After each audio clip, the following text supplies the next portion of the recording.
Welcome back, everyone, to Nerds, Geeks, and Gamers. Today with me I have Raul Howdy, howdy. and Carlos. Hey, everyone.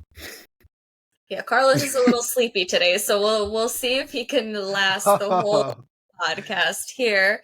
Hey, but I'm long. today, I'm known for my stamina. hey, I'm not asking.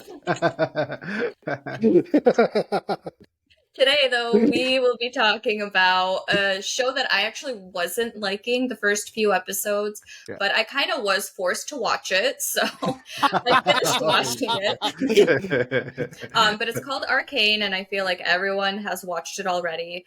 It came out in 2021, so that is the show we will be talking about today.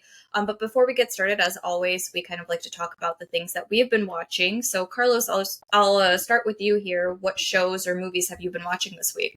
Thanks, Sylvia. So, because Call of Duty came out, I feel like I really haven't been doing much besides playing Call of Duty. I almost, normally I'm the one responsible for uploading our episodes, and I was a little under the weather, and, I almost didn't upload our episodes in a normal time, and I feel because Call of Duty has been taking so much of my time, but I know, Raul, you're also going to mention that, so I won't spend too much time on giving you What my is this? thoughts on Call it. of Duty. Black Ops. Never played. But it's good, man. It's good. The one thing that I did watch that I wanted to highlight is I saw a movie that came out on Max, I think last week, and it's called Trap. So yeah, if you haven't seen the movie or any trailers, the premise of Trap is there's a serial killer. They find out that he's gonna go see this Taylor Swift sort of concert. So they set up a trap for him to go to this concert, and then they're gonna catch him during this concert. So as the concert's like starting, he finds out about this because somebody, for some reason, this gentleman tells him what's going on because he starts noticing how much security there is. So the whole movie, you're seeing it from the serial killer's perspective and how is he just going to escape the situation. So it's really intriguing from that point. I really honestly enjoyed the movie. If I have one negative thing to say about it is that the director made it a point to put his daughter in the movie, and his daughter, not only does she play like the Taylor Swift like singer, but I guess she like did a lot of her own. Like she did all her singing. She wrote all the songs, and you get to hear a lot of them. And then she becomes almost like a character in the movie towards the third act. And that's the part that I sort of wasn't enjoying because all of a sudden, like this artist that was just supposed to be in the background became part of the movie for a good chunk of it towards the end. But then the last 30 minutes of it, I really, really enjoyed because that's when Josh Hartnett really does his portrays his acting, which, again, if you don't know much about Josh Hartnett, he kind of hasn't been acting in a lot of things in the past couple of years. So it was really nice to just get a perspective of he hasn't lost his touch and he could hopefully continue to have a great career if he chooses to. But yeah, Trap. That's the movie that I checked out. I think surprisingly, I don't see much commercials regarding movies anymore, but I think I did see a trailer for this one. Okay. Because it sounds familiar to the point where I think I remember like one part of the trailer was him saying something on the walkie-talkie or listening in on a walkie or something about it. So I think I saw it, but very vaguely do I remember it. But I think that is a movie that I would enjoy watching. No, honestly, like M. Night, he has a lot of misses with his movies, but when he makes a good one, it's kind of like you do have to applaud it because, he's like the one director that's almost, a lot of time he finances his own movies or he just does whatever the hell he wants to do with them. And again, if you, for every four movies that you get, like one of them is going to be like really good. And I think Trap almost hit that really good point if it wasn't for the part that he put his daughter in the majority of the movie, which I think that rubbed off a lot of people from when I saw the reviews of it.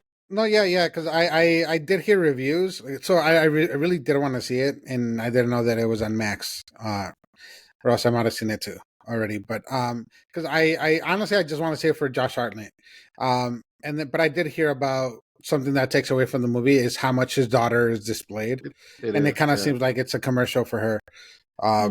So, but I don't know. With M. Night Shyamalan, it's kind of, I don't know. I'm conflicted because he had like this string of really good movies like Signs and Sixth Sense, and they all have like the big plot twist. And then he had like the string of really bad movies, including Avatar: The Last Airbender. Yeah. But then all of a sudden he throws out Split, and then it was like, oh, it was. I didn't even know it was him. Yeah. So it's now Even he kind of came back a little bit. So, but it's weird. I didn't see even, Old though. even Unbreakable was a really good movie, and that a lot Yeah, of people say yeah, that but it's that's older too though. yeah, but a lot of people do say that's one of the movies that started this whole like superhero thing before even it was a thing, because that's what Hmm. Unbreakable sort of deals with. But yeah, like Sylvia, if you've never seen Unbreakable, we It's might have long to do though. maybe a pairing of Unbreakable and Trap or some other M Night movie. But yeah, he's an interesting director, man. I honestly wouldn't change anything about him, but yeah, this movie could have been a little bit better had it not included his daughter so much in it. Or we can do Unbreakable, Split, and Glass. A trequel, like a Mhm. trequel Yeah, movie, nice. well, yeah, Honestly, it's the whole trilogy. Split to me is like one of my favorite movies of all Oh, time. great! You seen I've Split? Well, I yeah, loved that movie. Have you seen and, the and, follow and up to that, Mr. Glass? No, Glass. I just watched the Oh, original Glass. Split. I watched it in Oh. theaters too. Split is definitely the best out of the three, but Unbreakable is number 2, and then I'd say Glass is number 3. So if you've seen Split, not this is probably something you don't remember, but at the end of Split, they reveal that Unbreakable, which is one of his first movies, it's a shared universe, and then the Mm. Glass has to do with Unbreakable and Split, like all tying up. Oh Sort of yeah, Bruce Willis. It's Yeah. Bruce Willis at the end in the restaurant. Yeah. So okay, probably cool. didn't put 2 and 2 together since I just watched that one, but Yeah. Yeah. But yeah. It's I don't know, but Split is awesome, and I still want to watch this because of Josh Hartnett. Yeah. Let me know if you do, because I would love to like hear your thoughts on it a little bit more, especially once you do Yeah. see it. And I think you will be seeing it. I'll watch it this week. I probably Just for will you. too. That's Yeah. something that I would enjoy. It's good, man. It's good, bad, and when it's good, it's Good, good, bad. and when it's bad, it's bad, and when it's good Yeah. again, it's good. Mm. Yeah, that would probably be my review of it. Honestly, if I could put it in a poster, when it's good, it's good. When it's bad, it's bad, and when It's it's bad, good, it's good. All right. No, I think that's something I will definitely watch probably this week or next week, but more so this week because I'm itching to Nice. kind of watch something a little bit in that area. Yeah, it's still the spooky season. You got a couple days. Yeah. Raul, what have you been watching or playing or doing here? I've been twiddling my thumbs. No, I'm kidding. I also played Call of Duty with Carlos. I played some with Carlos, some with some other people on the Discord. So it was interesting, kind of playing with other people that you only chat with on the Mhm. Discord. But it was cool to actually like get to play and hear them and hear their accents or lack of accents and the different regions that everybody's from. And also catching up with some other people that I haven't talked to in a while too. And I apologize for anyone that I did play with because I was definitely the worst one with everyone that I did play with. I heard feedback from people that play with you, and their feedback was that you like to say the F word a lot. Oh yeah, I cuss a lot. Yeah, like every time that I die, I'm like, I'm cussing a lot. But yeah, I introduced some people to each other, so it was cool. And then I got to play the medieval. Wait, what's it called, Sylvia? Oh, Medieval Dynasty. Yeah. Medieval Dynasty. Mhm. And You didn't swear in that one. Well, yeah. I actually, I did it once. I only did it once by the wolves or no, the buffalo. Somebody killed me. I think it was the wolf, but then as you died, you killed the wolf. Oh yeah. With so my knife. So I just took its and then I just took its fur and meat. Yeah, with my small knife. and then for Carlos who doesn't know what we're talking about, somehow I ended up with this huge sword. It's kind of like a Bowie knife. Yeah, like a huge. Yeah, like Crocodile Dundee type. Like a buster. And then Raul had this like little mini knife. No, it's an actual knife, rock. but like a Rambo type of knife. Oh, like kind of like Ichigo's sword. yeah, like the new one. Oh, yeah, okay. and then he had like this small little knife made out of like rock and stone. No, it was That's iron. funny. Oh, okay. Iron. I'm sorry. Iron. No. Is it because you guys had different classes that the game shows? There's no classes. I just so happened to find this really big knife, and then I had a copper knife somehow too. I had a lot of knives. I don't know why. I just had the one knife. That's yeah, and then I've been still stuck on this stupid Ace of the Diamond anime. like pretty much any free time. I haven't even watched One Piece. I did watch the new Blue Lock and Don Da Don and all the weekly stuff and Bleach. So I've kind of kept up. I got behind on Tower of God though, so I'm probably gonna let a few of those accumulate. And now I cannot watch Blue Lock without thinking about the stupid animation that they bring up every time. That's funny. So I still haven't. they Yeah, ruined it for me. I haven't really started it, so I plan on watching it. That one more accumulated. Yeah, but yeah. How about you, Sylvia? What have you been watching, doing, playing? Sorry, ignore that. I watched one movie, which I was actually surprised that I watched this, but I watched Subservience, which is the movie with Megan Fox, hence me asking what her height is. Yeah. But it's with her and then the actor from 365, the guy. But basically the Yang Yang twins? Never mind. What? Nothing. Ignore me. I didn't watch the movie. I'm just saying I know he's from there. Yeah, I don't know what movie that is. And so the premise of the movie, though, is Megan Fox is like a robot, and the husband at that point, he gets her to help him care for his kids because the wife is sick and she is in the hospital. She needs a surgery or whatever the case is. But then Megan Fox's character figures out a way to kind of reset her coding to where she is able to feel certain things or go a little bit against the wishes of what her prime user wants, kind of. So she ends up kind of falling for him in a sense, and then she wants him to be hers. So she's a robot? She is a robot in it. So it's kind of Westworld-ish. Ish, but it's... He kind of makes her recode herself almost, because he's the one that resets her and he wants her to have more of this world view versus just a robot view, and then she takes it too far to where she sees the baby crying is making his blood pressure rise, so she tries drowning the baby, she tries killing his wife. Like it's a lot to it. I actually enjoyed it. Surprisingly, I thought it was just going to be like one of those movies that it's kind of like a throwaway, but it was entertaining. Where did you watch it? When? No, where? Like what? I think I just ended up buying it off of. Oh, nice. Or I rented it out for some. I saw it on TikTok, like a couple of the scenes, and I just thought, you know what, I might as well watch it. I'm sick in bed as well, so I ended up just watching that. I'm seeing the one shot that I've seen on X where it's like her taking off her bathrobe. Mm-hmm. So that's what I'm saying, because he kind of leads her in a sense of she's telling him that she will make his blood pressure lower. And then they have like their sex scene and all of that stuff. And when he's like, we can't do this anymore, she said, well, didn't it help you? Because like everything that happened, like when we look at all of your temperature and like all of your bodily like assessments, everything was perfect when we did it. What year did this movie come out in? I mean, what year is it supposed to be taking place in? Do you know? I don't know. It's like in 2050, 2075, 2025. I don't know, actually. So here's the thing, man. Like, people are freaks. Like, you saw the robots that Elon just announced. Like, if people had those in their house, I could guarantee they would be making love to those robots. So the idea of them having a Megan Fox robot walking around the house and the husband's not thinking about banging the robot, you're fucking out of your mind. Like, there's no way that these people are not going to be banging robots in like 50 years if they look like Megan Fox. I will say, in a way, he wasn't like, the tension wasn't the tension of what you think it would be. It wasn't sexual until it was, but it was almost like he felt bad that she hasn't seen the world. Yeah.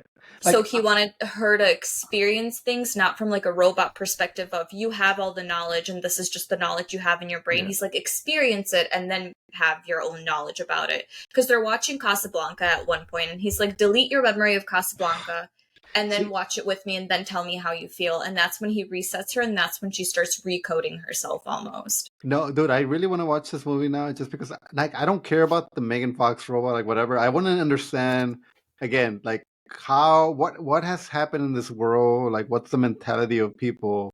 Because again, I don't understand like why there's a Megan. Like, my wife would never allow a Megan Fox to be walking around the house, even if she could do like everything. Like, even if she could like do the Which dishes. So his intent wasn't to get a Megan Fox per se robot. Yeah. His daughter wanted her, and his daughter kept saying, "This is the one I want. This is the one I want," and she kept like it's kind of like picking a almost begging Barbie. him for it. Yeah, pretty much. So he ended up getting her because their daughter wanted her. And then when he brings her to the hospital with his kids, the wife is like, "I thought you were going to get an old man, and then here you are getting her." I know, I thought you were getting Mr. Belvedere. Oh my god! Yeah, then and you got instead Megan Fox. Megan Fox. Bro, what's a robot you wouldn't bang? Like, why would it have to look for you not to bang it? Not a robot, not like a person. Not a person, like a robot. What would you choose? So you don't have any sexual attraction. To answer first, any type of robot I'm not banging. You say that now. Not with that attitude. You know what? You're right. If it was an Elon Musk That's robot, what I was 100%. It was an Elon Musk robot. You'll be the first one in 100%. Immediately buying it. That's the only one, though. I mean, like, like Alexa, you can pay money to make it sound like Samuel L. Jackson. It's not. I'm not shaming anybody. You don't know this. Oh, I think Raul actually does. I do a really good Alexa impression. Oh yeah. I don't know. I was gonna make a joke or a comment on. I was gonna send you a video about something, but I forgot what it was, and it was. And I was purposely gonna do it without Carlos understanding the premise of the joke. Of it. Yeah, because we bully you. Do you want to give it a go with your Alexa? I don't know if I can do it right now. I need like something to say. Like pretend that you're the new robot that we just powered on. The new Sylvia robot. Sylvia, my dog just took a shit all over the house. Can you clean it?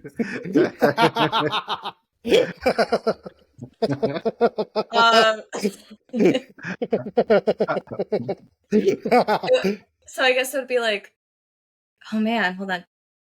Of course. See, I'm more so like the thank you for calling. Okay. Currently, all our representatives are unavailable. Dude, so it'd be like, dude, Megan too. Let's cast you. No, so it'd be or like Meg. So if you were like dog just shit on the floor, I'd be like, of course, I'll clean that. Please take me to the nearest trash can. That was pretty good. I actually did like that. Nice. Yeah, good movie though. Good movie. Yeah, your movie sounds so interesting, honestly. I do recommend it. I got it off What's it Amazon. Called? Subservience. Yeah. I did because I'm gonna forget. Okay, I got you. I did get it from Amazon Prime, so. Oh, great! I think it was like $6, so it wasn't too bad or anything. It did just come out last month though, so it's interesting how it's already. I mean, I saw things for it. I just never imagined that was the plot of it. Question: does Machine Gun Kelly show up in the movie at any point in it? It's a male robot. Man, I wish, but no. How about semi-automatic, Kelly? And on that note, we're going to move on to Arcane. Nice. The show that I was forced to watch. Yeah, so it came out in 2021, right? Yeah. Correct. Yeah. Okay, and then we have a second season that's coming up soon. So it took it a few years for it to get the second season. And I will say that the last episode did end on quite the cliffhanger. Yeah. So, yeah. So Carlos, since you're the one that forced me to watch this, why don't you give us the or your thoughts on it, basically? Yeah. I mean, I start with like a synopsis of like what it's about. Oh, hell no. If you're here, you've probably seen the show. I mean, this is not your little house on the prairie, like, then you haven't heard about it. So just a preface of it, Arcane is a show that's essentially was created It's Based on the game. regarding League, which is a game, right? Yeah. So League of League of Legends. Legends, yeah. Arcane is just a part of a few of the champions that they have. And today I kind of looked at how many champions that League of Legends does have, and I think it's like 160 something. Oh, There's dang. a lot. So Yeah. this is nowhere near how many champions there actually are, but it does take into account some of the more popular champions that people play typically. Which champions are, I guess, is a different name for agents or like your main characters or the people that you get to choose from the game. So the premise of this from the very start is you have a very young Jinx, or Powder, as she's called, in the very start. And we kind of see her progression of being a little kid and trying to be raised by certain people to kind of have a better way of life than they do, to where a lot of these events occur that lead her on a very, very dark path compared to some of her friends, essentially, where she is a little bit crazy. And by a little bit, I mean a lot. And you kind of see the mental toll of what happened in her life kind of take effect to her when she's older. And we do follow her, but we follow also another character, Jace, and kind of his experiments in bringing magic and science into the world, which kind of makes a little bit more sense as to how some people might have powers per se versus some other people that don't, which it's not powers, it's more like mecha and tools that they have, especially these characters that we see here. None of them actually have powers. They're just using something that's powered up by this element that they found or created. So that's kind of the preface of it. And obviously the end had a huge cliffhanger, so I'm not going to bring that up. But it's more so just overall in regards to Powder / Jinx and then her family and kind of how she gets to the point she's at, which is the one side. And then you have the other side of how they're bringing in this magic into the world and how they're trying to make the world better, per se. For some people, using this magic. But you definitely see a huge divide between the rich people and like the poorer people. Between the cities, you have I think they call it the upper city, or the what do they call it? Like you have the underworld, right? Or That's the city's name, but I know you have like the high society that lives on the top, and then the lower Piltover. Yeah. So you and have the underground. And the underground, So you have those two separate ones, and you see a huge divide, and there doesn't seem to be any middle class anywhere between there. So that's kind of the preface of it. So Carlos, now that everyone kind of knows what's going on, what were your thoughts? No, I'm kind of glad you did do a little bit of throwing about how this show came about or where it comes from, because the idea of you mentioning there's 100 and whatever 60 characters, that's what worries me about going into the second season, because honestly we have such a good group of people already, and a lot of them still sort of, even though they left off on interesting spots, like there's still a lot that, like, I don't know how certain characters are gonna, like, their story plots haven't really ended. Like Victor, like I'm like I need to know what's happening with him now, because he got a brand new leg and he's able to walk. I need to like know more about it. So in the second season, if you start introducing like brand new characters that all of a sudden I have to get invested in, that's gonna like kind of tick me off a little bit, because I'm here for Powder and I'm here to just. I am going to slightly interject just to tell you that Victor is a champion in League.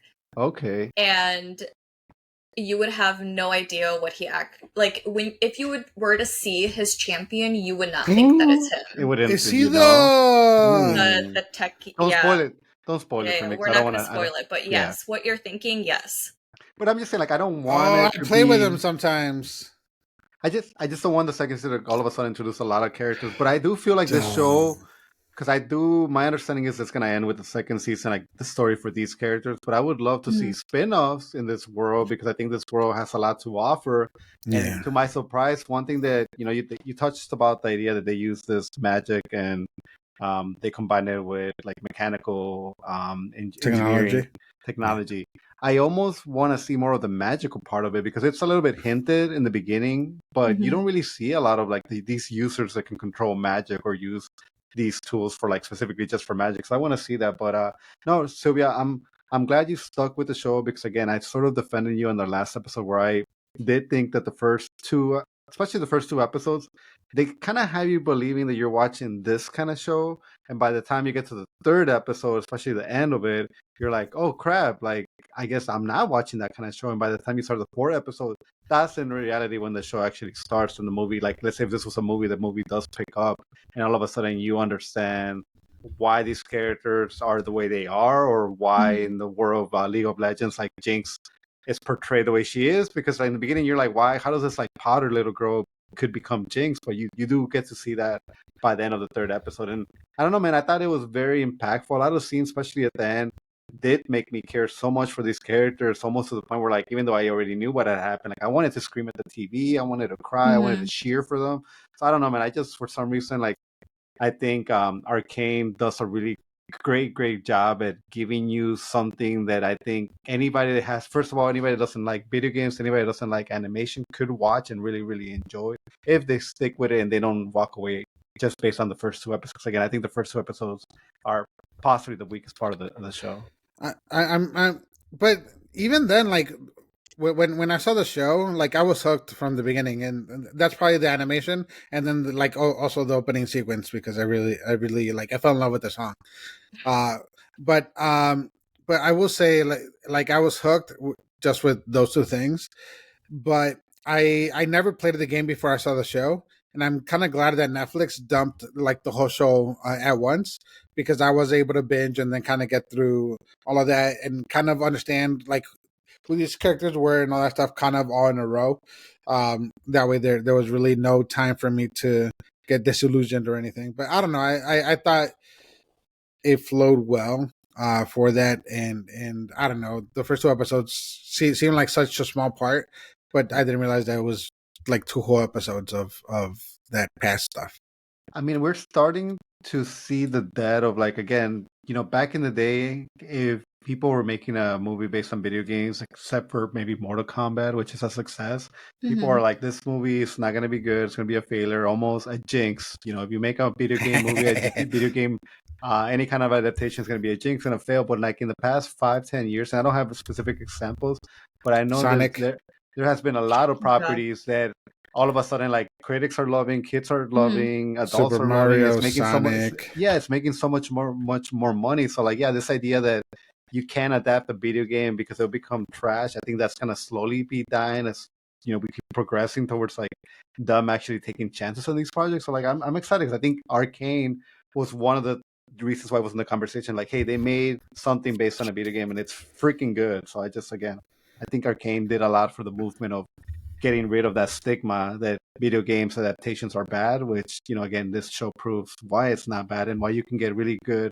voice acting and prove that the medium itself, there's a lot to it that you can do with it. So yeah, I don't know. I just, again, I'm like, I didn't come here to all of a sudden like say Arcane's the greatest thing ever, but again, just watching the second season, I couldn't, like, I'm like in this super high horse from just watching it. I'm riding that Venom horse right now because of Arcane. I will say I like how they didn't do a live action. They did the animated option instead. I don't want to. Doesn't need to be live action, honestly. I think that's the best way to go sometimes. So now that you saw the whole thing, what are your thoughts on the show? I think I didn't like it as much as I could have, because those aren't the characters or the champions that I typically play with. And I think that was my issue with it, because once I kind of deleted that portion, which I told both of you guys, but I ended up watching the rest of it with my really good friend Michael, and he was the one that was basically telling me, like, remember that this is Vi, this is this person. Like, he was reminding me of the champions for me to actually put my attention into it, which got me more engaged in it as well. I don't typically play with those champions, so I knew a little bit of their backstory, but I didn't fully know their backstory. So I will say that they did stick very well with what the champions' backstories are for the game. So kind of what you see here is kind of how they are integrated with each other, because each champion is integrated with every other champion, essentially. And they did do a good job in Arcane. But I think that was my issue with it. Once I kind of deleted the fact of, okay, it's not about the champions that I typically play with. I just need to look at this from a whole perspective. I enjoyed it a lot more. And I do like how they kind of held that background of what I already knew from League in regards to these characters still into the show itself. They were pretty true with it, which I did enjoy. They didn't really change too much about any of the characters, which is nice. It's good to see a backstory for Victor. I know we mentioned him before, but Victor in the game, he's not a good guy typically. So it was good to see him in that aspect, because when we were kind of texting about it, Carlos, I know we were making fun a little bit, and you were talking about Jinx and I was talking about Victor. I'm like, I could fix Victor. That's no problem.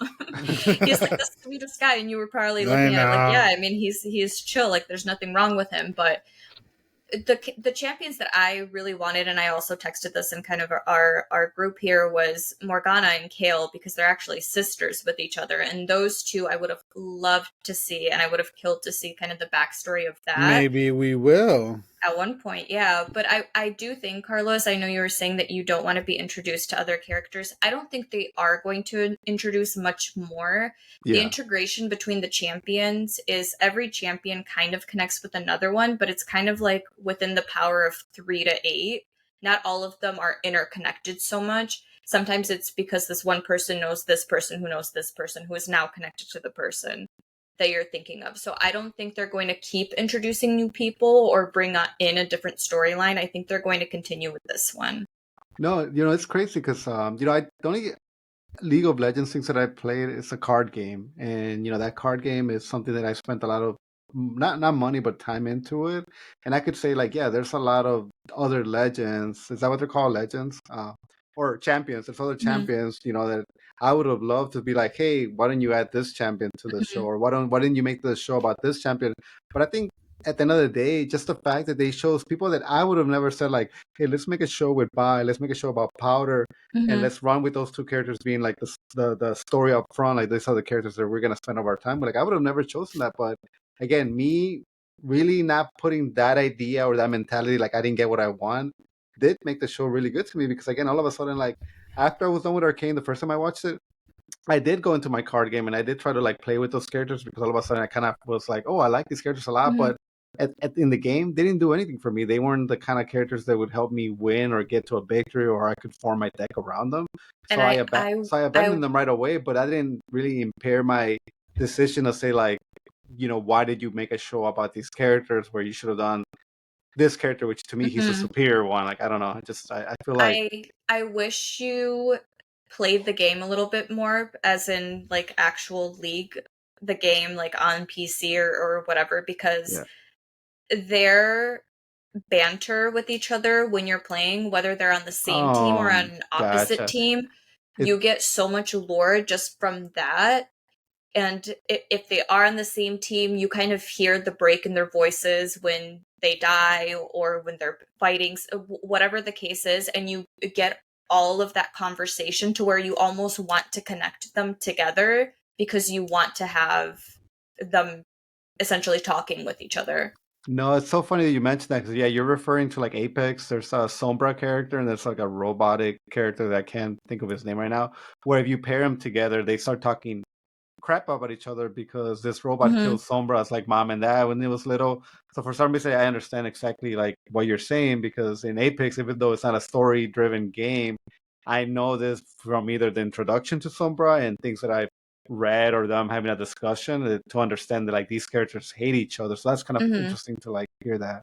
They do it in Valorant too. I think it's smart game-wise, and then implementing it into the show. They did a really great job of integrating their relationships together. But moving past the game, just the show in itself, I think they did a great job in the first few episodes that I didn't like, but they did do a great job of building the plot. I will give them that. They did let us know kind of the two separate worlds. They keep bringing us back and forth between Powder, Jinx, and Jace, letting us see kind of how the two different and separate worlds live compared to each other. They showed how within Powder's home, they kind of showed how she was in such a loving environment, but how she was kind of always messing up, and where they were always kind of fixing her mistakes almost. And I did enjoy that part. Yeah, and I will say, uh, independent of the game, because I saw the show not playing the game at all. Like I loved the show, which is why I started playing the game because I loved the show. And then it was kind of cool seeing afterwards like everything from the game that they integrated into the show, like with Jinx, with Vi, with Jace, with Halfendinger, and Mm-hmm. all these different characters, and then even Echo. Um, Mm-hmm. they kind of had that one moment in the bridge that he kind of did the whole time thing. But I if there was no game and they just had the story, like I would think I would still feel the same about it. Like I loved it. Besides the animation being so good, the music being so good, just the voice acting was amazing too, and they had a really good voice cast. But just the way that they developed these characters, especially Powder, honestly, like Powder just slash Jinx, she Mm-hmm. completely stood out. Even the way that they animated her, especially towards the end of her being Powder, like in when what's his name was in fighting before the fire. Silco? Yeah. Yoko, yeah. When what's his name was fighting Soko, and he took the purple Oh, yeah. stuff. He took the shimmer, and then like when he died or whatever, and then Potter and Vi had that one fight. Like just seeing Powder, the way that she was reacting to Vi, like I don't know. To me, it was just like so powerful because you kind of saw like the beginnings of her like madness kind Mm-hmm. of coming, and then when it does the time skip, and then you see Jinx, kind of the way that she's reacting and acting in general, and the way that Soko's just enabling all of that. Yeah. But see, I'm conflicted about Soko too because, like, no lie, he was like insanely supportive father figure to Jinx. Yeah. I Crazy. but their relationship was so like it was Oh too yeah, close. Like when she was like sitting on him, I had to look away. I was just like, this is odd because it is a father figure for her now. yeah, but like I see, Yeah. I didn't even see it as weird. Mm. Like Yeah. I saw a Jinx being kind of Jinx. But like I didn't see any type of anything besides fatherly daughterly type of Which affection. yeah, for him, he definitely only had fatherly affections towards her. He didn't ever say anything to her, even if she messed up in a sense or whatever she did. He was always like, "It's okay, it's no problem. We'll He fix couldn't it. control We'll her. figure Yeah. it out." Yeah, He told her that she was perfect. Yeah. I yeah. mean, Silco's interesting because he'll walk into a room full of like gangsters, and all of a sudden, like throw this thing that makes the The gas oxygen thing. Mm-hmm. poisonous, and he's just walking around like I don't know if you guys know this, but he's just like Yeah, walking around without a mask, and I'm like thinking, why and doesn't he everyone's need a struggling. mask? Like, why Yeah, doesn't he need a mask? Is it because he's just so used to and still remember his body still remembers that Well, he this was was in the toxic water, so it yeah, that's probably another reason why. But it was just like, damn, like this guy is so scary. And then you go to the next Mhm. scene right after that, and it's Jinx pretty much confronting him about like, why didn't you tell me my sister was alive? Like, why did you Mhm. hide this from me? And he didn't know it.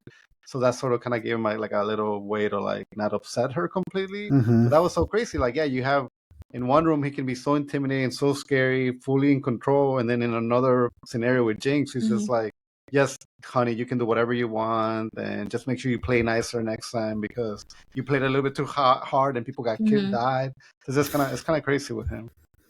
Yeah, because he's so weird because like he completely manipulates Jinx, Mhm. and to kind of be and do whatever is most beneficial to him. But Yeah, he's also like super supportive and completely enables like all the bad habits that she has and all the bad things that she does. But let's look at it the opposite way, though. I feel like if he wasn't like that, she would 100% kill him.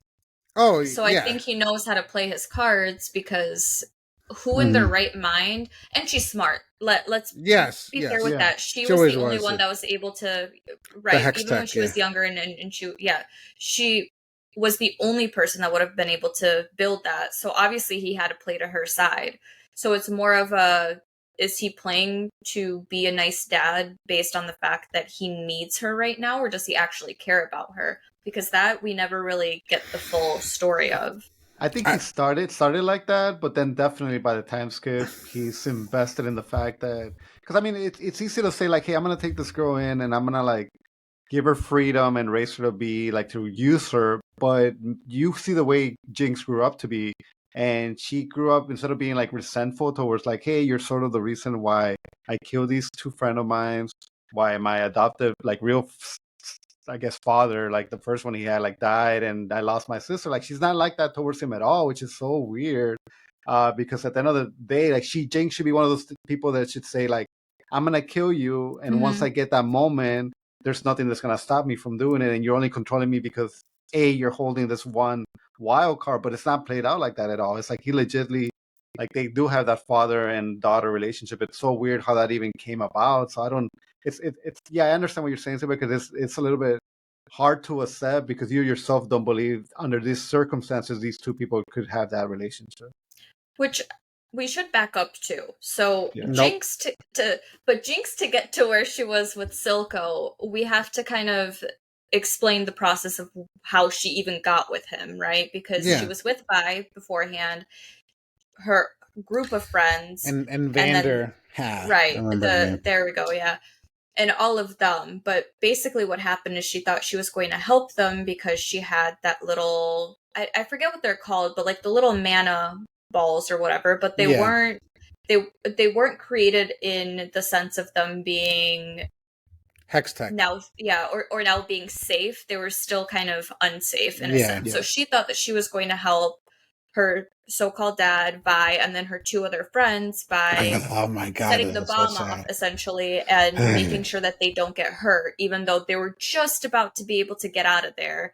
She puts this in, right? She puts it in, it blows everything up.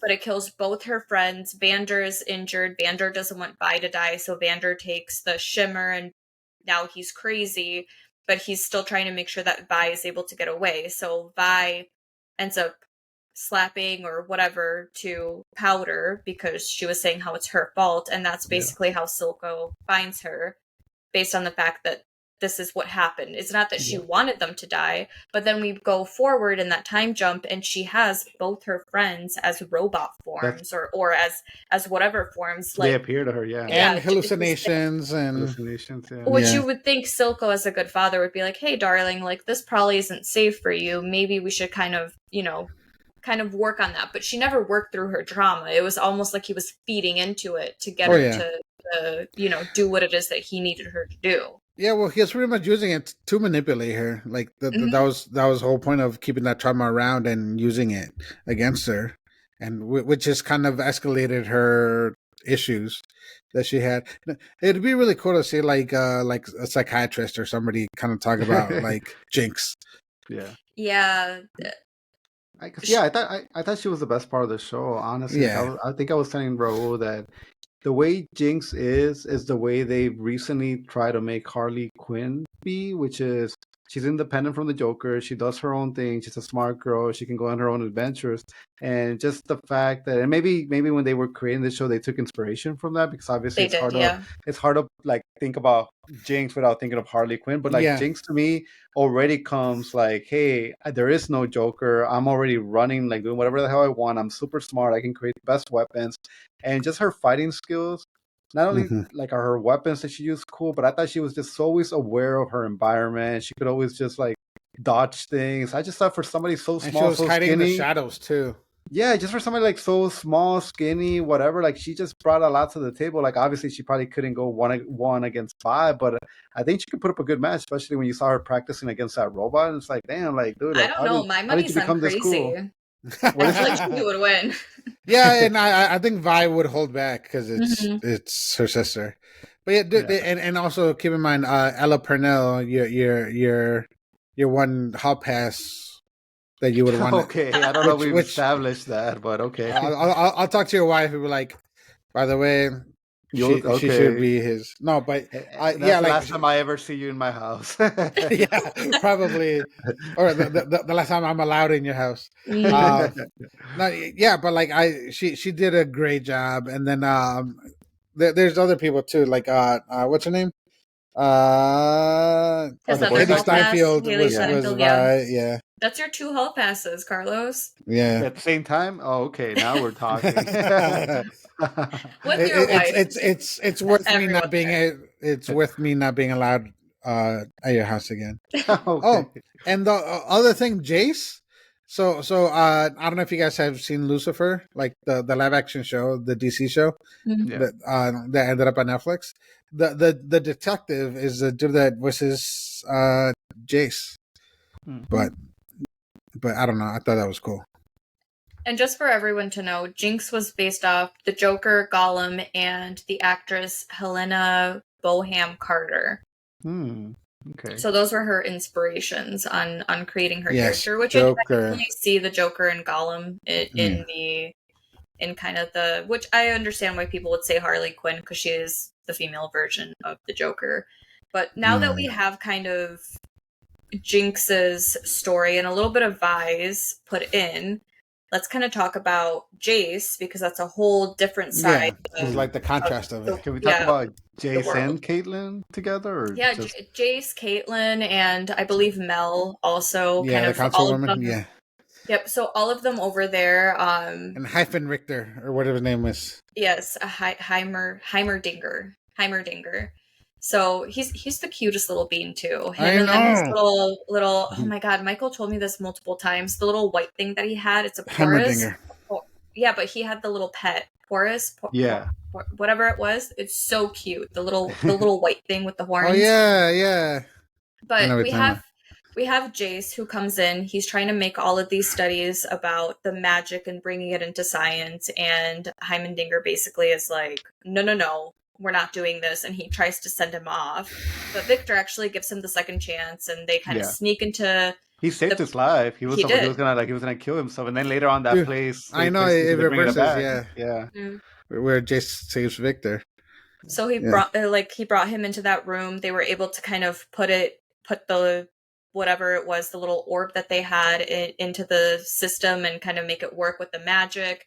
And then they outvoted Heimerdinger and basically said, yes, we do want magic and science being put in together and kind of see where that takes us. So that was interesting to see, but... Yeah, because I agree with them. And, when somebody has a lifespan that's longer than, again, us humans, we can last anywhere between maybe like 60 to 80. And some people, obviously, even longer. But, yeah, this guy's like... 60. Well, I'm saying, dude, if you go back like 100 years, like 35, like, better start... Well, you're 35. You're old. So we keep extending you're how long 20 we and live. you only have one child so far? Yeah, but I don't like this idea of this one guy creature that can live so long making these decisions because it's like it's not fair. Just because you'll get to be around for another 300 years, I don't know how long they live. Sounds like the boomers that won't leave their job. Oh my god! And I know at the end of the day, because it is a cautionary tale that a lot of these like things that he was fearful do come true. But at the end of the day, you can't stop just improvement just because you don't want it to, and that's what it felt like. It wasn't like there was specific like facts that he had. I understood his worries, but it's just like, dude, you're just saying like no to technology that can improve people's lives just because you're saying no to them, like not even really having like a good discussion about it. So that's why I kind of was always thankful that the console always said like, no, we're gonna vote this way and like, screw your thoughts on that. No, but like I get it because he's definitely the one with the most experience, but he also has like an extra long life, a lot longer than all the humans that were there. So it's kind of in the way where he's experienced more than everyone else, and he's one of the founders of the city. He also like wants to take his time. He wants to be cautious, but he's also more adverse to change. And like Jace and all these other humans, they don't live long enough to wait around for all these changes, which is why like Jace is trying to introduce all these like new technologies. But Heimerdinger is the one that knows that like if we move too fast, it's gonna get dangerous, and they're gonna want to use this as weapons, which is what kind of ended up happening. And they were solving problems that he himself had struggled like his whole life to actually find solutions to. So I think it was a little bit of like, yes, being cautious, and he was a little bit of not jealous because he didn't seem like the jealous side or envious, but there is a little bit of like envy, like damn, these people are surpassing me.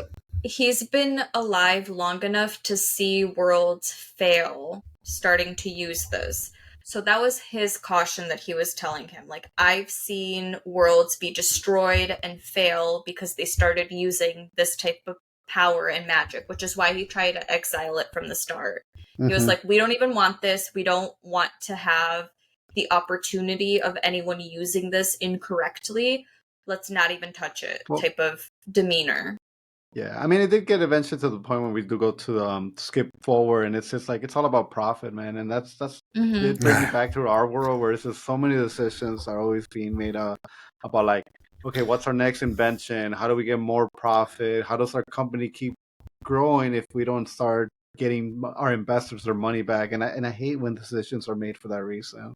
You know? Yeah, but like that's what motivates a lot of people, especially a lot of people that are in charge or making that much money, is because it's kind of whatever benefits them. And it's a good contrast because you have like the Piltover, especially with the council, which are like this like oligarchy of like super insanely rich families that are always going to have control, are always going to have money, and are always going to make all the decision that affects Piltover, which is kind of like the nice part. And then you have the underground, which is pretty much all the service workers and everyone that kind of has all the scraps, or the people that are being damaged by the pollution and all the runoff and don't have enough food. It's kind of like Wano in One Piece.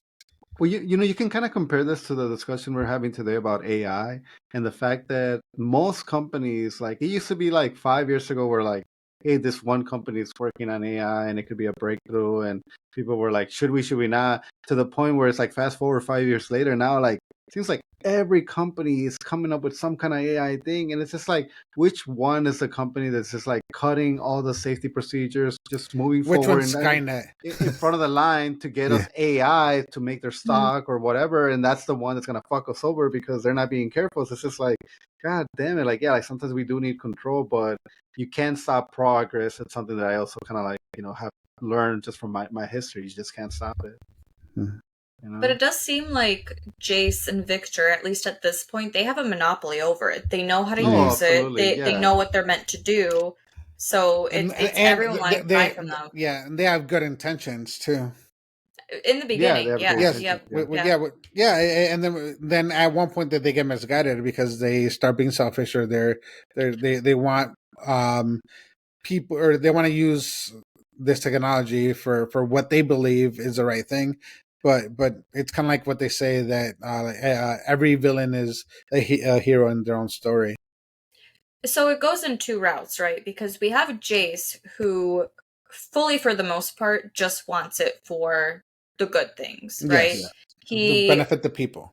Right, and then he sees that there's a lot of fight between the two kind of sections or divisions that they have in their world. So he's trying to see if it would be good to use on their equipment, their tools. He has that fight with Vi. The child accidentally dies, and he's like, nope, no more again, right?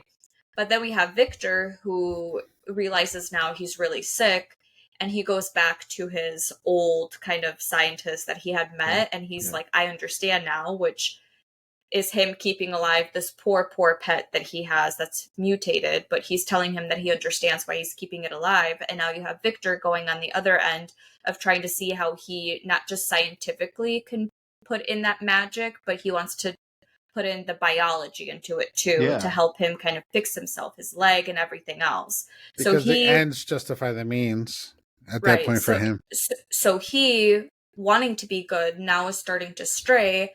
And then we have his poor assistant that ends up going inside kind of what he was building to try and make himself heal. Yeah, and that kind of reminded me of Full Metal Alchemist, where it's like equivalent exchange. You're trying to get a healthy body back, but what are you giving this thing in return? And yeah, when this cube did suck up the assistant, then it's like, okay, this could be an equivalent exchange where now I can give you what you need because I've gotten something that's of equal value. So it's kind of like, yeah, like I'm like, damn, that kind of sucks. And I mean, that's where you get that scene a few minutes later into the show where he's just thinking about killing himself, and he doesn't, and he's still not telling people about his new body improvements. He's still even pretending to walk the way he used to walk.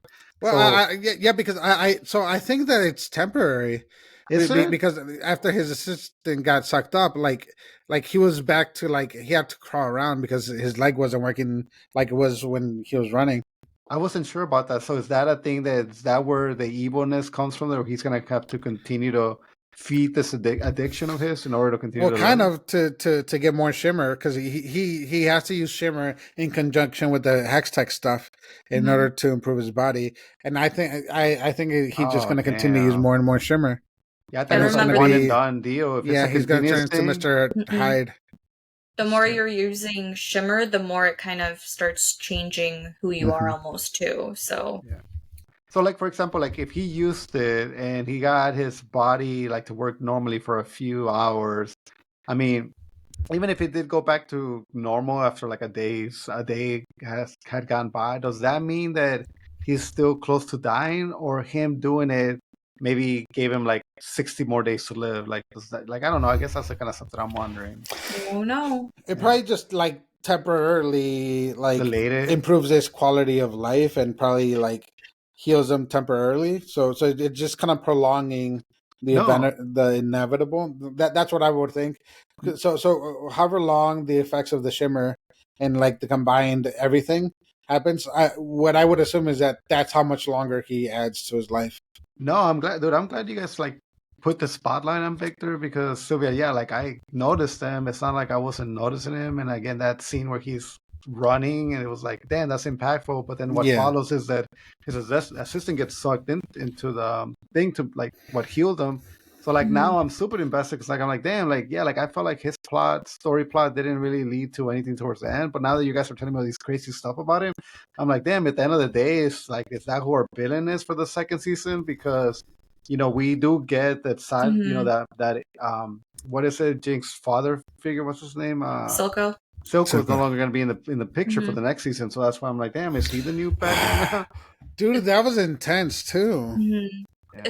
I will say though, because you haven't played the games, I'm not going to spoil anything for you, but there is a lot more to Victor, and the Victor that you know here is not the Victor that you would Yeah. ever recognize. And I mean that physically. I didn't even. recognize him, and I did play the game. Yeah. So there is a lot to him. And I honestly, I can't wait to see the second season because I did end up falling in love with his backstory, kind of seeing Yeah, what, it's a tragic, what may And have he was- happened to get to that point. And he was such a good guy. I know, he was such a sweetheart. I mean, And he was from the underground too. Yeah, I mean, I don't know if it's gonna be play a lot still in the second season, the relationship between Jinx and Vi, but I feel like that's almost like done with. Like, I mean, okay, they're never gonna be that sisterly bond ever again. It's just like it's Vi just gonna continue to like be like, Powder, I miss you. You need to come with me. Like, I feel like that's just done. And I don't know, man. I just hope the second season comes out and there's so many surprises as to what I expect versus what I get. So I don't know. I'm really actually, you guys have me looking more forward to it. Hey, question. Yeah. So we still haven't talked about Caitlyn. No, I know. Yeah. So the magic user guy that said Jace.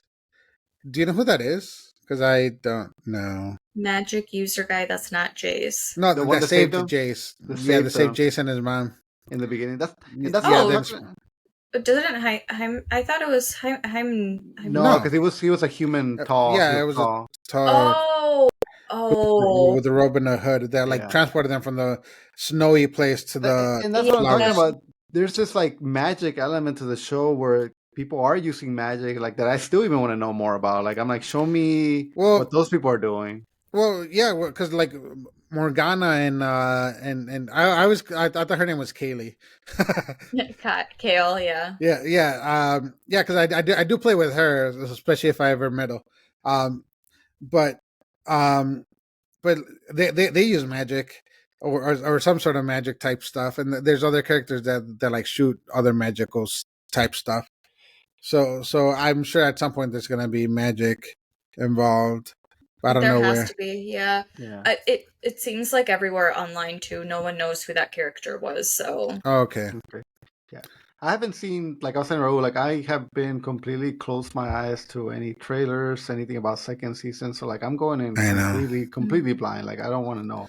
Like I want to just see where it picks up. Which I was saying, Raul, I really hope they do a fast forward even more. But Raul was saying that might be it. Like there might not be no more. Well, because Jinx and Vi are already the age that they are in the game. Okay. Yeah. And I think that's also what was kind of difficult for me in the start of the show too, because I knew these characters as their older selves. So when I was seeing them younger, I was very confused as to what was kind of going on at first. But then I realized it was probably like 10, 15 years back, and now we're going forward. And they were the champions that I recognize now. So I don't think there's going to be any more huge fast forwards like that. Maybe a little bit, but probably not too much, to be honest. I just want to see the goofy Heimerdinger with the bombs. Mm. Yeah. Because I can't picture it. I can't picture it based off of his character in the show. I know. But I know in the game he's all like goofy in the wild and throwing bombs everywhere. Mm-hmm. What did you guys think about Mel, which is the girl that's always supporting... I loved her in the show. You did. How old do you think? What's the age difference? I don't know. It was because I thought that she was significant. So like if Jace is like in his early 20s, I saw her like in her 40s. Yeah, same. Really? Oh, yeah, absolutely. But she's already in that position of power in the beginning. Yeah. When he's like in college, so he's like 20, and to me, she seemed like she didn't look old, but she the way that she acted and behaved like made me feel like she just aged very well. That's why I was saying that, like, so at least 30s. She's around the same age as Jace. She's likely in her mid to late 20s in Act 1 and then early 30s preceding acts. No. How's she already councilwoman? Girl boss. Yeah. I mean, maybe it could be because she came from like this royalty family from like, another country, and then she came in. So, remember, she was being trained to basically be able to lead a whole country, true. Right? That's true. She was very smart. But she's not like one of the like prestige families from Piltover. So I don't know. But she had a whole country that she was supposed to lead, though. Yeah, but she was exiled from that country. Yeah, because she was too weak. Yeah. Well, I'm in the same boat as Ro. I did think there is like, whether it's 15 or 10 years difference, I do feel like her had a little bit more of a control on Jace because she's kind of like telling him, or also I just sense like a lot more maturity out of her than Jace. Yeah, like women do mature faster. That's what I'm saying. Like, she was controlling him. That's where I felt like, there is somebody that's not really giving him the opportunity to make his own decisions. But she's coming in here and she seems like that's her whole thing. Like, I'm gonna put my hand up his whatever back and start controlling him. And I don't know. See, I took that as we see her mother in the show too, though, and that's how her mother very much tried to be like her and to everyone else. So I think she just kind of took that on from her mother, but she does it in a different way because we know how her mom was. And her mom likes the younger people too, so it's just kind of like, Yeah. I felt so bad for Jace. He walks in, he's already like, "Oh, I'm sorry." And she's like, "No, we can keep talking." And then she just stands up from the bath, and he's still like, "I'm so uncomfortable." I know. Poor guy. Like, ma'am, I'm with your daughter. Yeah, dude, and that relationship too seemed kind of off because when like after Jason and Mel after they sleep together, like to her it seemed more of a like casual type of thing, but for him it seemed like a lot more than just a casual type of thing, because in a way she was kind of like his mentor and kind of his support, and then like they sleep together and then he's all depressed and all that stuff about Victor because Victor's dying, and he goes back over there and then he like puts his head on her lap and all that time, and she's like what the fuck are you doing? Like, her reaction took that scene so differently. How did you take it? Because I thought she was into him when he was even into Caitlyn still, and she kept wanting to be with him. And then when they were finally together, and he left. He left. Yeah, I got that. And she didn't know why. So for her, it was like, I'm just gonna act cool, act like it was a one-time thing. But then when he started pouring his heart out, basically being like, "Victor's sick. This is what's happening," I think she felt bad for feeling that way. I think she was into him a lot more than he was into her. I'm in Sylvia's too. I also do think, like, I agree with her. I thought she was more into him for sure. Yeah. And then it's crazy that she has that painting in her bedroom, and then later on you know what it is. And I'm like, damn, that's like a crazy thing to just have there. It's kind of like the Kingpin. I don't know if you've seen Daredevil, but the first season of Daredevil, he has this white painting that he just like loves, and you later on find the reason why he has this white painting, and it's just kind of like, oh shit, like that's creepy as fuck. Yeah. But yeah. So now I think we need to talk about Caitlyn though, because we haven't talked about Caitlyn because we haven't. Yeah, her and Vi, I ship them 100%. Oh hell yeah! And I'll just be honest. Playing the game, I always thought Caitlyn was hot, right? Yeah, she's like super hot. She's one of the most attractive champions out there, and seeing her in there, and then kind of how we see her grow too, where she is part of those prestige families, but she wants clueless, to be she wants to be an officer. She wants to learn more about the world. She doesn't just want to kind of take things on her gold plate that she would have, not even silver plate, gold plate. Like she would have everything that she wants. She wants to be able to make a difference and do something. So she was kind of our transition from going into the lower part of the world to going back up to the richer part of the world. She was the one that was transitioning every single champion to kind of merge together almost. And her finding Vi, wanting to help her, and then Vi realizing that she actually did want to help her, and even Vi helping her over being there with Jinx instead, realizing that Caitlyn was the one that was helping her more. That was a huge kind of arc in Vi's kind of storyline. But with Caitlyn, we see her going from so many transitions of her just wanting to make a difference and make the world better. Yeah. No, I thought she was really cool character. I really liked that scene when she was a child and she was competing, and she thought that her family had paid off the sergeant, the officer lady, to like win. And she's like, no, I think you just deserved it. And I thought that was like really cool. And I don't know, like, I don't know what to expect from her, because honestly, that's a character that I just don't have any expectations for, other than being this like lovable cupcake character that's, with Vi, and I love how much she's Vi a great ADC. Yeah, but I don't know story wise how much more plot there can be with her, but I love having her around even if there isn't. No, and I think it was good to have her in there as a contrast to Jinx, and as something else to draw Vi's attention, and seeing Jinx's reaction to it, but also kind of how Sylvia said, as a transition between Piltover to the underground and then back, and kind of to connect some of these characters like Echo with Jace and Vi and the Council and when all she these hugged different that people. one guy that helped her in the underground, and like I'm like, oh, she's one of the good ones. Like there's no denying this girl doesn't have a good heart. Well, yeah, you kind of get that off the bat too, and you can tell that she wants to get her hands dirty, but they don't really allow her to. But it was also interesting seeing how she was, like right in the beginning when they go underground with Vi and her, because she's kind of like surprised by everything. It was like, and can't believe that things are kind of how they are. But Vi, who's been in prison and who's been beat all the time by the guards and all that stuff, is finally like enjoying some freedom or whatever. But that also reflects on Vi and how good of a person she is, because she could have abandoned Caitlyn at any point, just left her out there to fend for herself in the underground, and be eaten alive by the wolves.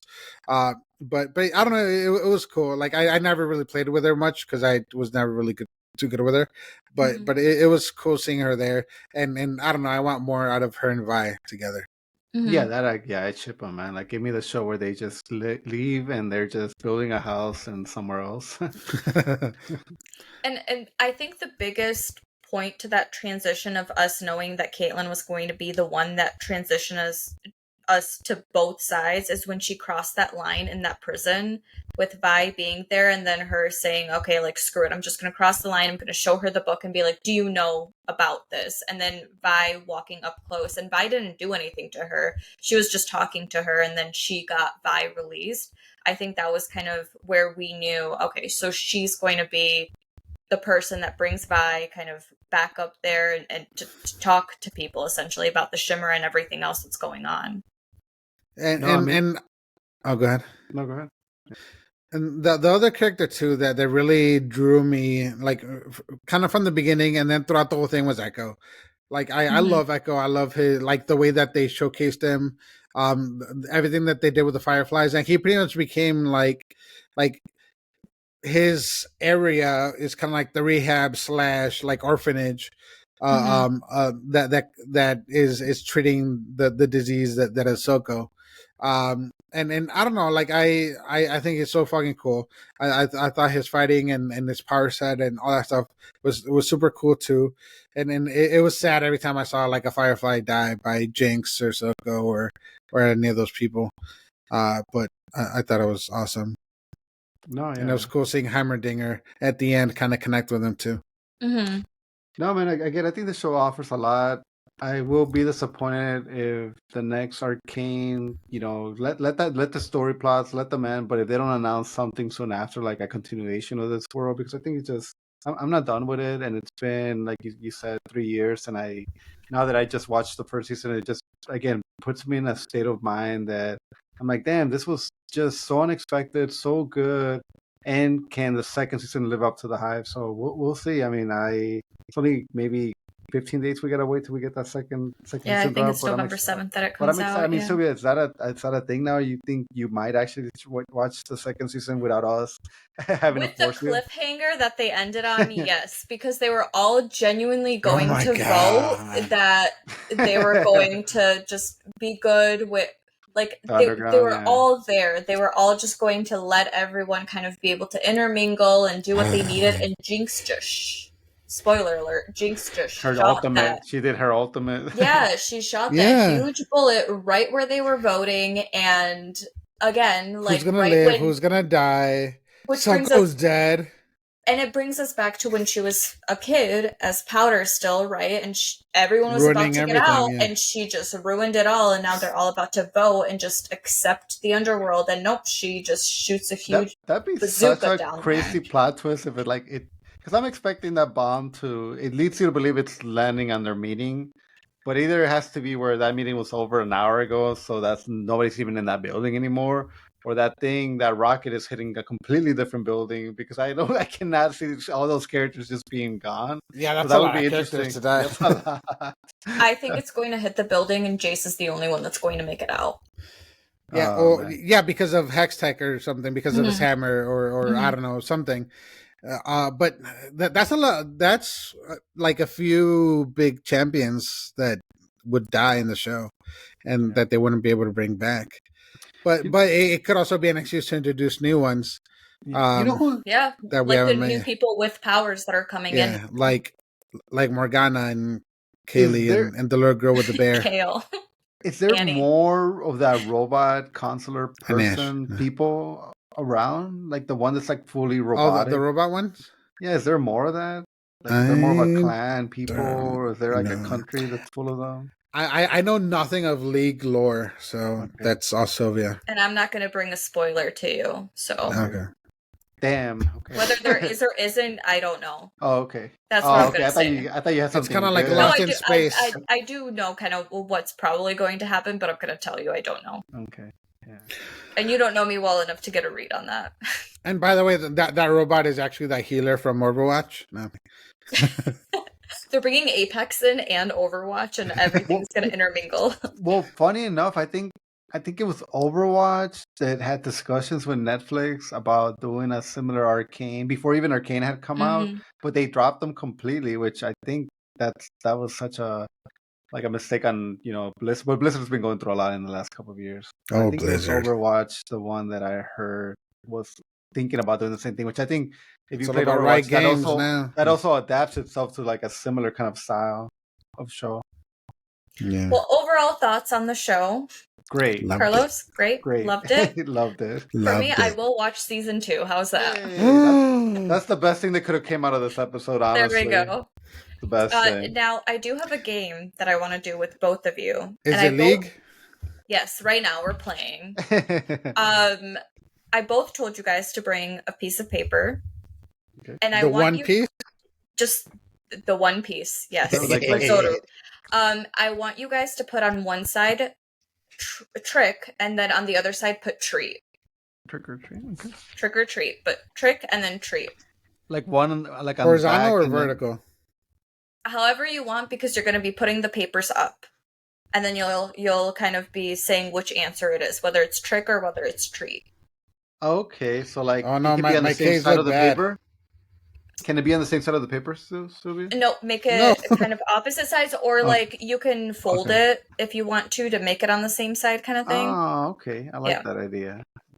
Done. So basically, the premise of this is I have 10 movies that I will be asking you about, and I will just give you the title of the movie. What you are going to do is you're either going to show me trick, which means the movie is fake and I made it Ooh, up, okay. or treat, the movie is real. Both of you only get 2 times where you get to tell me, give me a description of the movie. But remember, if I give you a description of the movie, that means the other person also hears it. Okay. No, dude, this is so. If that makes sense, right?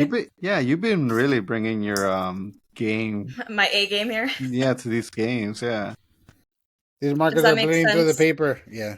Okay. Actually, I got 2 pieces of paper. So again, you guys have 2 times where you can say, I need a description if you're not sure. But if I give you the description, just know that the other person is also hearing the description and they can change their vote based on hearing it. All right? Sounds I'm ready. Everyone ready? Okay. Mm-hmm. So I'm not giving you the years that these movies came out in, just the description. That's the only thing you get from it, okay? Okay. Okay, so the first movie that I'm bringing up is called Let's Scare Jessica to Death. So we gotta decide if it's a trick or a treat. Or a treat. It's a real movie, treat. It's a fake movie, trick. Okay. Do we do it at the same time? Yep. Okay, I'm In ready. 5, 4, 3, 2. Let's see. So I have Trick, treat. And Carlos, you are correct. It is a real movie. Oh, thank you. Mm-hmm. Oh, I should have made my thing bigger. Now I see why you want us to make them big. Okay, next movie. Next movie is The Silent Watchers. Wait. Okay. I gotta learn to be patient. Okay. You ready, Ro? Yeah.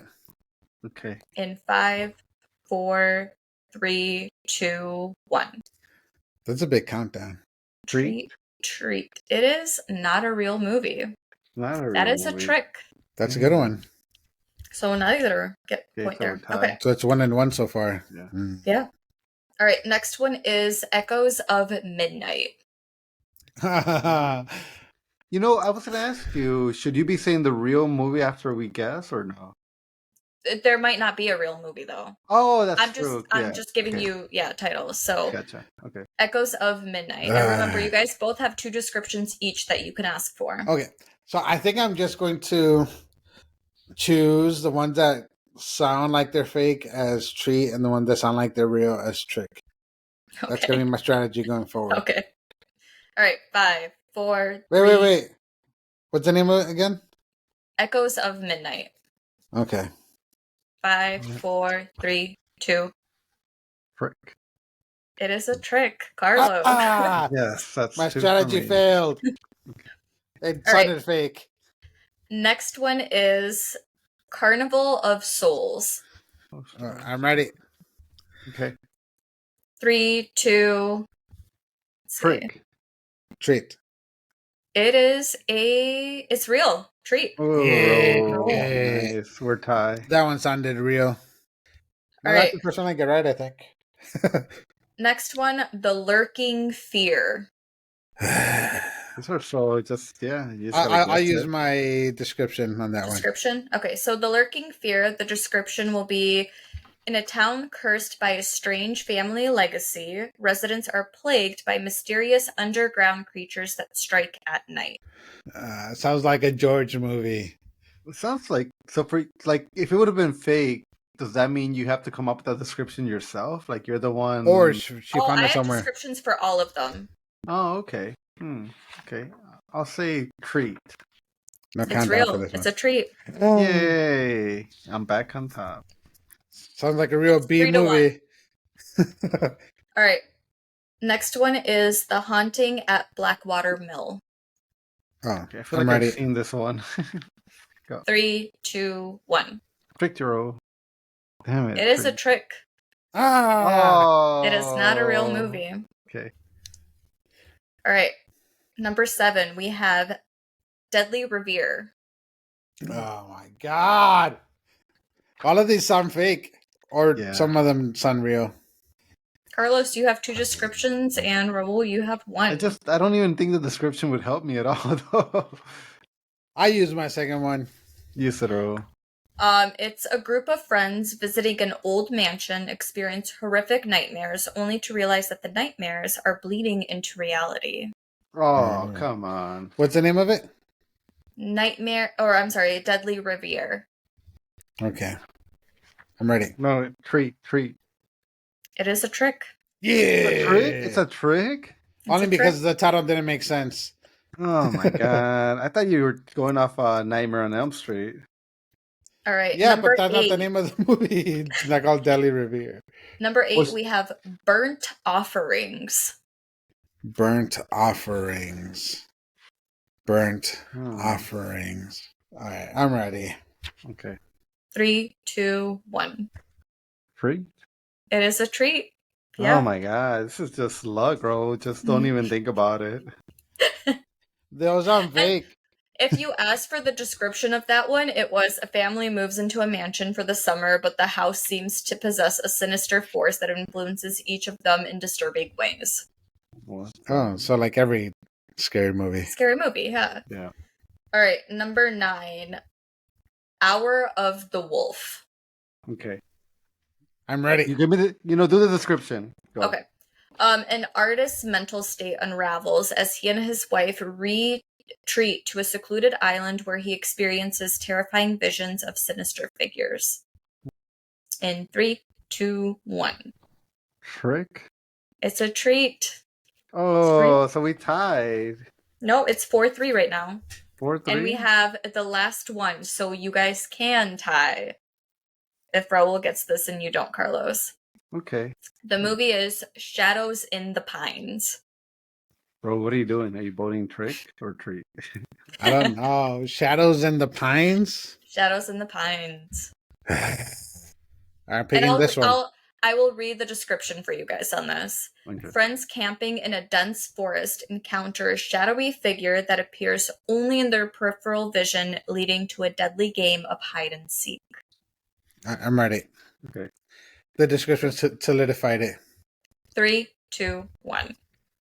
Trick? It is a trick. Carlos, you win. 5-4. I had us. Yeah, I'll take the win. For your own self-worth. All right. I hope you guys enjoyed that game. Yeah, no, it was good. It was a little different, but I wanted it to be a little bit Halloween-y, so I mentioned all spooky movies, and I did my best trying to come up with some of the fake ones. No, I want you to continue to be making games for us, so please do not stop. That way we can at one point create them and sell them to the public and exploit your ideas. So, what was supposed to happen this week is I was supposed to do another game of Guess the Movie, but decided to make it a little bit more Halloween-like because if someone hasn't watched all of our podcasts here, Raul has now won twice and Carlos has won 0 times. So Raul was either going once. to... Yeah, but this one doesn't count. This is just a Halloween special. So why are you telling people? See, either because you won the specials, I've won the regulars. Yeah, so either Raul is meant to take the Triple Crown or Carlos is meant to finally get on board. Okay. Sounds good. Then join us next week for that. Next week I think I'm going to do TV shows, not movies. So study up. Well, I think Carlos has a better chance with shows. All right. Well, thanks everybody, and I will talk to you soon. Bye. Bye. Toodles.